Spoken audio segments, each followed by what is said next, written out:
आप जानते हैं कि कल मक्का के अंदर सऊदी अरेबिया में 3 मुल्कों के बीच में डिफेंस एग्रीमेंट हो गया है।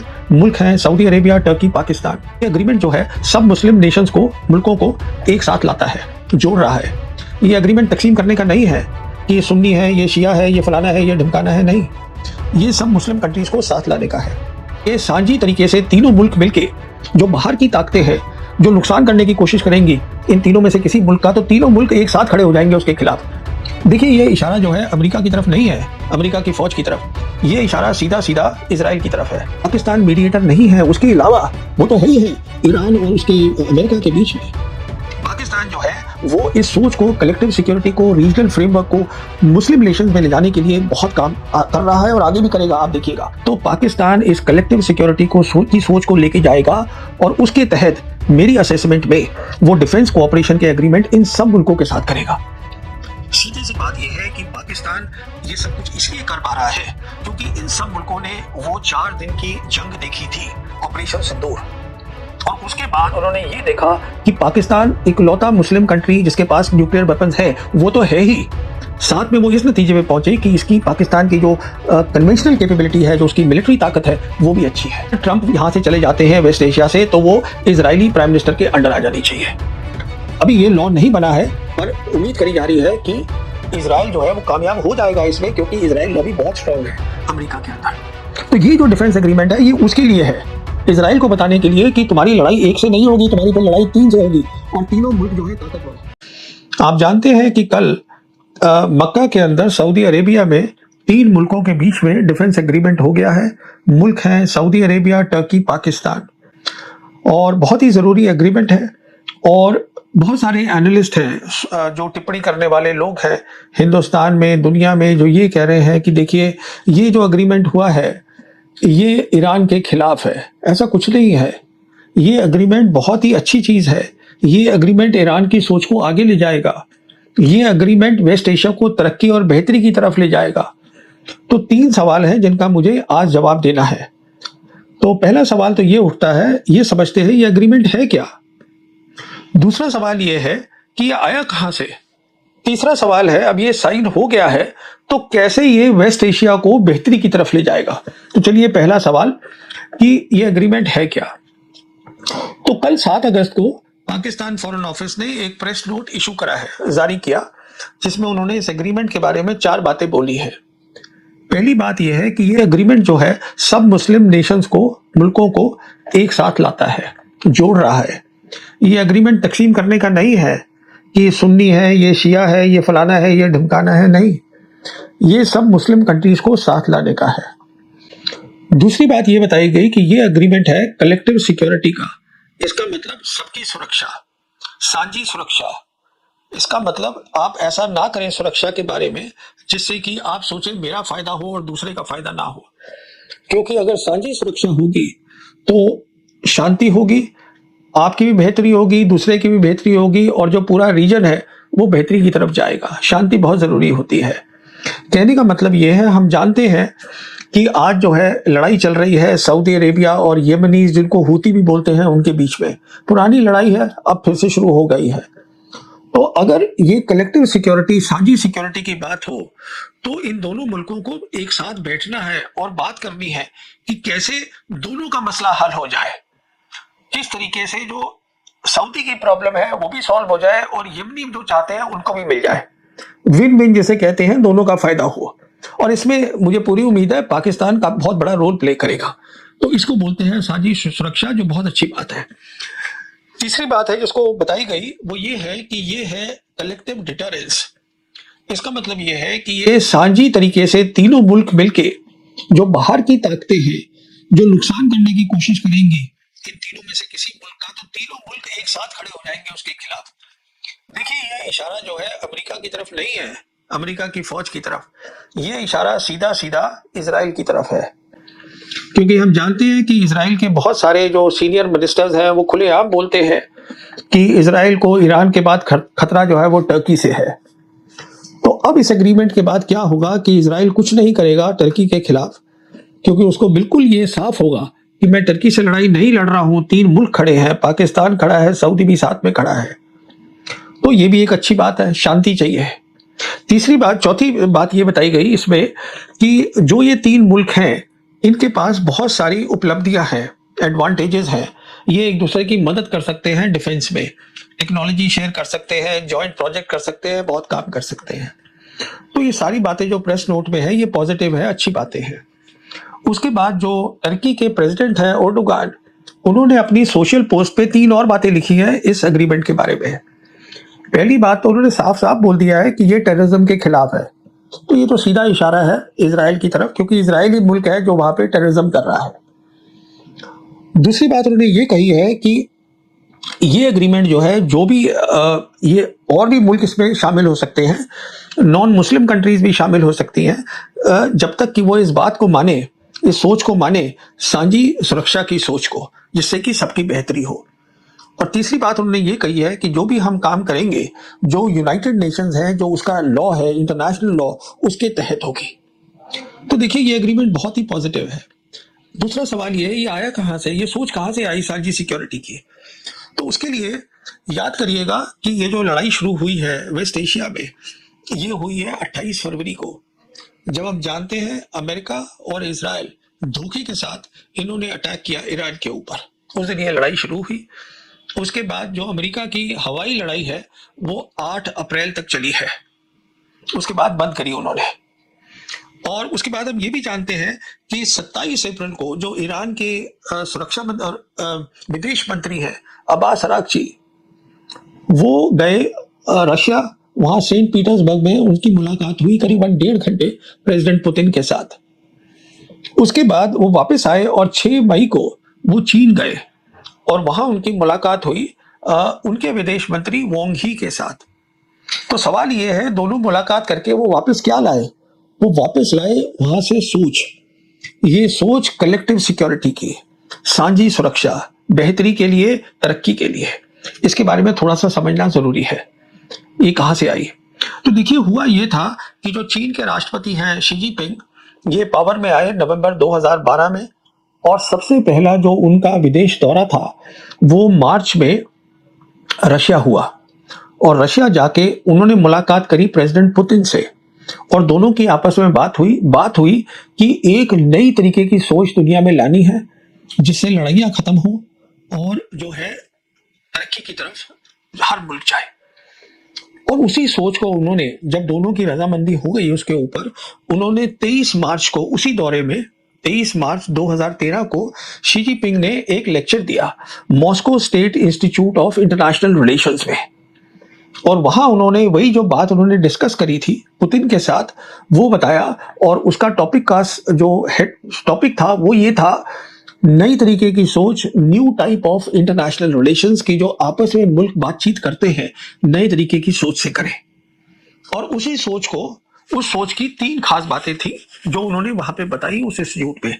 एक तो उन्होंने बताया कि कलेक्टिव सिक्योरिटी बहुत जरूरी है, कि जिससे कि साझी सिक्योरिटी अगर होगी, बातचीत अगर होगी, प्रॉब्लम्स बातचीत से हल होंगी सुरक्षा के बारे में, तो बेहतरी हो सकती है। दूसरी बात ये बोली कि जो भी मुल्क काम करते हैं उनको यूनाइटेड नेशन के कानून के तहत करनी चाहिए, उसके रूल्स के तहत करनी चाहिए। तीसरी बात ये बोली कि हर मुल्क जो है वो बराबर है, ये नहीं सोचना ये छोटा मुल्क है मैं इसको दबा दूं, ये बड़ा मुल्क है मैं डर गया उससे। हर एक को बराबर मुल्क है तो वो उसको मानना, इस तरीके से मानना चाहिए। तो ये सोच थी जो अरागची वहां से वापस लाए थे, और वो सोच रहे थे कि अब कैसे इसी सोच को वेस्ट एशिया की तरक्की के लिए बनाया जाए।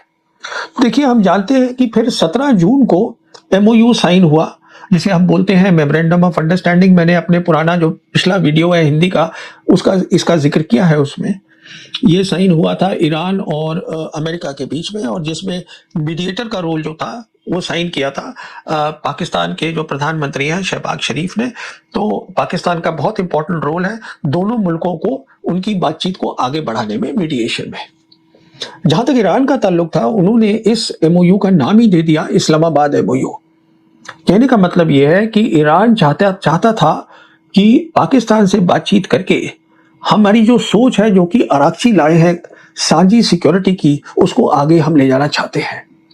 और यही कारण है कि 23 जून को ईरान के जो राष्ट्रपति हैं पेजेश्कियान, ये गए थे स्टेट विजिट पर पाकिस्तान, जहां उनका एयरपोर्ट पे ही स्वागत किया पाकिस्तान के राष्ट्रपति जरदारी और प्रधानमंत्री शहबाज शरीफ ने।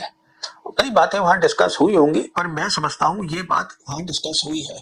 और क्यों मैं ये बोल रहा हूँ, क्योंकि वहां से वापस आने के बाद जब ईरान को रजामंदी मिल गई पाकिस्तान से कि हाँ पाकिस्तान इसमें पूरा हिस्सा लेगा, योगदान देगा इस नई सोच को आगे बढ़ाने में वेस्ट एशिया में, तो 29 जून को अरागची ने पब्लिक अनाउंसमेंट करी थी जिसमें उन्होंने बताया कि नए तरीके की सुरक्षा फ्रेमवर्क तरीका क्या होगा। दो खास बातें उसमें उन्होंने बताई कि एक तो जो बाहर की मिलिट्री ताकत है वेस्ट एशिया से बाहर की, उन सबको इसमें नहीं लिया जाएगा, वो बाहर रहेंगे। दूसरा उन्होंने ये बताया कि ये जो रीजन के जितने भी मुल्क हैं वो आपस में बातचीत करके अपनी सुरक्षा तय करेंगे। हर मुल्क बराबर होगा, वो तय करेंगे जिससे कि पूरे रीजन की, वेस्ट एशिया की तरक्की हो। ये बात हुई थी। उसके बाद क्योंकि जिम्मेदारी मिल गई थी पाकिस्तान को बहुत बड़ी, और पाकिस्तान ने ये ली थी जिम्मेदारी, हम जानते हैं कि 13 जुलाई को पाकिस्तान के army chief field marshal Asim Munir ये खास दौरे पे 2 दिन के टर्की गए थे और वहां एयरपोर्ट पे ही इनको रिसीव किया था जो टर्की के प्रेसिडेंट है एर्डोगान ने, और इनकी बातचीत हुई थी एर्डोगान और उनके मिलिट्री के जो आला कमांडर्स हैं, टॉप कमांडर्स हैं, उनके साथ। तो यहीं पे वो बात हुई होगी कि टर्की को भी इसमें शामिल किया जाए। क्यों किया जाए? क्योंकि याद करिएगा कि मार्च और अप्रैल के महीने के अंदर जब लड़ाई चल रही थी और अभी अप्रैल 8 को वो अभी मतलब पहला वो सीज फायर नहीं हुआ था, तो 4 मुल्क हैं रीजन के, वो एक साथ आ गए थे जिसको क्वाड बोला जा रहा था। वो थे टर्की, सऊदी अरेबिया, पाकिस्तान और कतर। और जितने भी वो ये कोशिश कर रहे थे कि किस तरीके से जब लड़ाई चल रही है तो रीजन के अंदर जो है आपस में जो है जो कंट्रीज हैं वो एक दूसरे से बातचीत करके लड़ाई ना करें और बातों को सुलझाएं। तो अब ये जो अग्रीमेंट है जिसको मैं जिक्र कर रहा हूं कल वाला, वो उसी सोच को आगे ले जाने वाला है जो इनफॉर्मल चीज थी। और जब फाइनली आसिम मुनीर अपने दौरे से वापस आए टर्की के, और टर्की से बात हो गई कि इस क्या होना चाहिए फाइनल जो अग्रीमेंट है उसके अंदर, तो तब ये फाइनल फॉर्मल अग्रीमेंट हुआ है। ये वहां से आई है सोच, और उस सोच के अंदर जैसे आपको मैंने बता दिया है पाकिस्तान ने एक बहुत इंपॉर्टेंट रोल प्ले करा है। पाकिस्तान मीडिएटर नहीं है, उसके अलावा वो तो है ही है ईरान और उसके अमेरिका के बीच में। पाकिस्तान जो है वो इस सोच को, कलेक्टिव सिक्योरिटी को, रीजनल फ्रेमवर्क को मुस्लिम रिलेशंस में ले जाने के लिए बहुत काम कर रहा है और आगे भी करेगा। आप देखिएगा, हम जानते हैं कि पाकिस्तान ने पिछले साल ही 2025 के अंदर सऊदी के साथ डिफेंस एग्रीमेंट किया था। उसके बाद उन्होंने अभी जो है कुवैत के साथ जो डिफेंस एग्रीमेंट उनका 2023 का था उसको उन्होंने फॉर्मल किया, फॉर्मल साइन हो गया। कतर भी कोशिश कर रहा है उनके साथ डिफेंस एग्रीमेंट का। अब हम जानते हैं कि अब उन्होंने एक डिफेंस एग्रीमेंट करा है अफ्रीकन कॉन्टिनेंट में भी सोमालिया के साथ। तो देखिए ये बात जो है और आगे जाएगी। मेरे हिसाब से पाकिस्तान जो है एक बहुत जिम्मेदारी के साथ जितने भी मुस्लिम कंट्रीज है, हम बात कर रहे हैं जो 57 ओआईसी की कंट्रीज हैं, जो कंट्रीज हैं Muslim countries central Asian Republic में, जो साउथ एशिया में है। जैसे साउथ एशिया की 3 खास मुस्लिम कंट्रीज जो मेजॉरिटी की हैं वो है पाकिस्तान, मालदीव्स और बांग्लादेश। फिर हम जानते हैं कि अफ्रीका के अंदर जहां 54 मुल्क है, 20 कंट्रीज वहां ऐसी हैं जो मुस्लिम मेजॉरिटी है। तो पाकिस्तान इस कलेक्टिव सिक्योरिटी को की सोच को लेके जाएगा और उसके तहत मेरी असेसमेंट में वो डिफेंस कोऑपरेशन के एग्रीमेंट इन सब मुल्कों के साथ करेगा। सीधी सी बात यह है कि पाकिस्तान ये सब कुछ इसलिए कर पा रहा है क्योंकि इन सब मुल्कों ने वो 4 दिन की जंग देखी थी, ऑपरेशन सिंदूर, और उसके बाद उन्होंने ये देखा कि पाकिस्तान इकलौता मुस्लिम कंट्री जिसके पास न्यूक्लियर वेपन्स है वो तो है ही, साथ में वो इस नतीजे में पहुंचे कि इसकी पाकिस्तान की जो कन्वेंशनल कैपेबिलिटी है, जो उसकी मिलिट्री ताकत है, वो भी अच्छी है। ये कारण है। तो ये तो है। अब सब तीसरी बात मैंने कही थी कि ये कहां तक जाएगा, आगे इसका क्या है। देखिए मैंने ये बताया भी था अपने पहले हिंदी और उर्दू के वीडियो में कि हर मुल्क जो है उस वेस्ट एशिया में वो क्या चाहता है, और उसमें मैंने कहा था जहां तक ईरान है वो बिल्कुल साफ है, वो चाहते हैं कि अमेरिकी फौजें जो है वो वेस्ट एशिया से बाहर निकल जाए, पहले गल्फ से निकले, उसके बाद वेस्ट एशिया से निकले। हम जानते हैं कि अमेरिका की करीबन 50,000 फौज है वेस्ट एशिया में, और वो कोई उनके पास 19 बेसेस है वेस्ट एशिया में। 19 में से 5 तो ये गल्फ के हो गए। हम ये भी जानते हैं कि जो अभी हालत ये इनकी बेसिस की है, जो मैंने बात भी करी थी पिछले वीडियो में, कि बहुत बुरी हालत है, वो अमेरिकन बेसिस इस्तेमाल नहीं हो सकती है, उनकी वजह से ट्रूप्स हटा दी गई है, और जो उनका रीजनल हेडक्वार्टर था सेंट्रल कमांड का अमेरिका की, जो कि इस पूरे एरिया को देखता है, वो अब शिफ्ट करके इजराइल चला गया है। तो कहने का मतलब ये है कि ऑलरेडी वो खाली हो रहा है, अमेरिका की फौज यहां से जा रही है वेस्ट एशिया से। तो ये जो बातचीत एग्रीमेंट हो रही है, ये उसके बाद की बात है, और उसकी बाद की बात सबसे अहम ये है, आप ये भी जानते हैं कि जो इजराइल है, उसने अपनी जो ड्रीम है, सोच है कि मैं ग्रेटर इजराइल बनाऊंगा, उसको नहीं छोड़ा है। वो अभी भी लड़ाई करना चाहता है इजराइल। यही कारण है कि इजराइल की क्योंकि पकड़ बहुत ज्यादा है अमेरिका में, वहां की यूएस कांग्रेस में, तो इस साल जो अभी पिछले महीने की बात है, जो पेंटागन है, जो यूएस मिलिट्री हेडक्वार्टर्स है, उनका जो 2027 का डिफेंस बजट था, जो उन्होंने तकरीबन $1.15 ट्रिलियन मांगा है, साथ में एक क्लॉज ये भी थी, क्लॉज ये थी कि जो जहां तक वेस्ट एशिया का ताल्लुक है, जो फौज है अमेरिका की वहां, और जो उनकी इंटेलिजेंस एजेंसी है, कहने का मतलब सेंट्रल कमांड और साथ में CIA, अगर ट्रंप यहां से चले जाते हैं वेस्ट एशिया से, तो वो इजरायली प्राइम मिनिस्टर के अंडर आ जानी चाहिए। अभी ये लॉ नहीं बना है, पर उम्मीद करी जा रही है कि इजराइल जो है वो कामयाब हो जाएगा इसमें, क्योंकि इजराइल लॉबी बहुत स्ट्रांग है अमेरिका के अंदर। तो ये जो डिफेंस एग्रीमेंट है, ये उसके लिए है, इजराइल को बताने के लिए कि तुम्हारी लड़ाई एक से नहीं होगी, तुम्हारी फिर लड़ाई 3 से होगी, और तीनों मुल्क जो है ताकतवर हैं, एन गैन नहीं है।